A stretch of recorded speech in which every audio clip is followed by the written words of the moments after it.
L'unicité. Allah a pour attribut l'unicité, notamment parce qu'il est impossible rationnellement qu'il y ait une multiplicité de divinités, à savoir qu'il y ait 2, 3 ou plus divinités.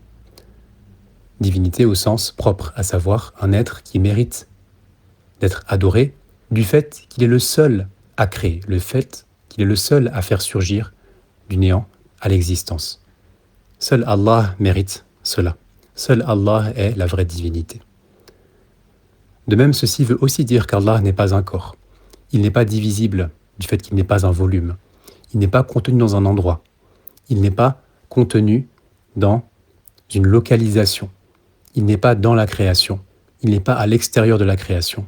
Il n'est pas en contact et il n'est pas séparé. Mahma tasawwarta bi balik, fallahu bi khilafi dhalik. Quoi que tu imagines dans ton esprit, Allah est différent de cela.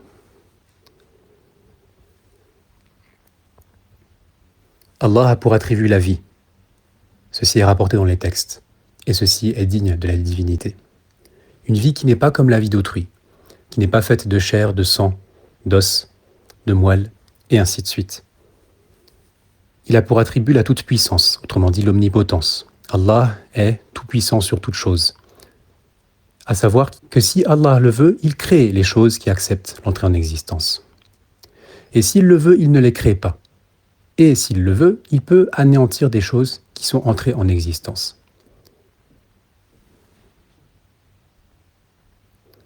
Allah a pour attribut la volonté. La volonté d'Allah, ceci signifie spécifier quelque chose qui accepte l'entrée en existence par le fait d'exister à un moment plutôt qu'un autre, d'une manière plutôt que d'une autre.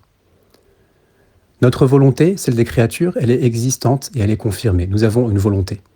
Notre volonté, celle des créatures, c'est le fait de décider quelque chose et de conserver cette décision-là et d'orienter son cœur vers la chose notamment. Ceci peut donc englober l'intention.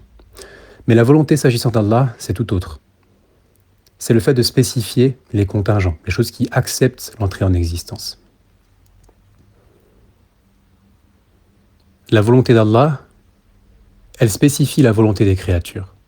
La volonté des créatures est sous la volonté d'Allah. Nous ne voulons que ce qu'Allah a voulu pour nous de vouloir. Naam.